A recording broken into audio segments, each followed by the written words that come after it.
Canary Street Press and HarperAudio present Save the Date by Allison Raskin. This is the author.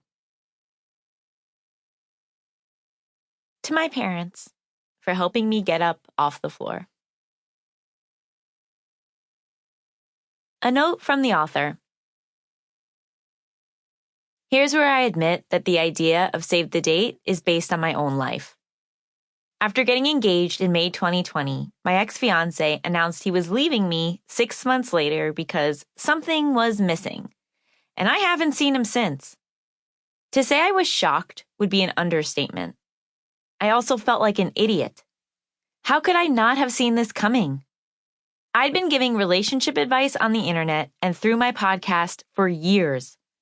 I was in the process of getting a master's degree in psychology. I even had a book set to come out in 2022 about the intersection of dating and mental health. I was supposed to be an expert in love, and yet I had no idea my partner didn't love me anymore. Mortifying, and quite a slap in the face. As I sat in my parents' house, editing my ex out of my book, Overthinking About You, I floated above my body and realized how ridiculous and objectively hilarious the situation I found myself in was. Not only was I faced with having to completely rebuild my life, but I also had to actively cut sentences about how wonderful and healthy our relationship was from my own manuscript. My private mistakes were a part of my public life, making them even harder to ignore.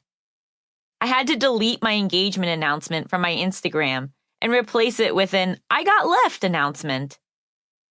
Quickly after the breakup, my dad started making jokes about how he still had the wedding planner if I wanted to find another guy to marry. And then my mom genuinely asked me if there were any guys from my past I could date instead. They both seemed to think that I could simply sub in a new person and continue with my married life on schedule. And while I didn't think this was a good idea for a real person, I thought it was a perfect idea for a book.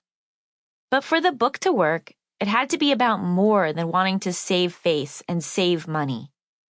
It had to tackle the all-too-common conundrum of not wanting someone else's unilateral decision to interfere with your life's trajectory. Because as much as I grieved the loss of my fiancé, I grieved the loss of my future more. I was ready to be engaged. I was ready to be married. And to be thrust back into an earlier life stage didn't seem fair.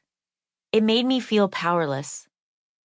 So, while Emma's motivation might appear ridiculous at first, in reality, she is fighting for the life she wants and deserves.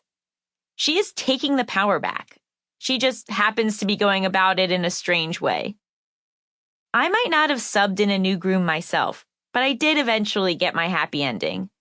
And I wanted Emma to get hers too, to show that you don't have to give up on love just because one person gave up on you. Not to spoil anything, but this is a romance after all. Chapter 1.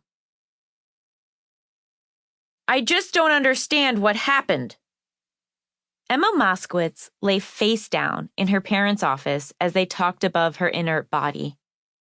The carpet irritated her sensitive cheek, but getting a rash was the least of her worries at the moment. She was used to rashes. What she wasn't used to, at least not yet, was the staggering pain of betrayal. He didn't explain why he was doing this? Her father Alan asked for what had to have been the 5th time in as many minutes. Instead of verbally responding, Emma let out a long groan to signal that she wasn't yet in the mood to psychoanalyze why her carefully planned life was falling apart.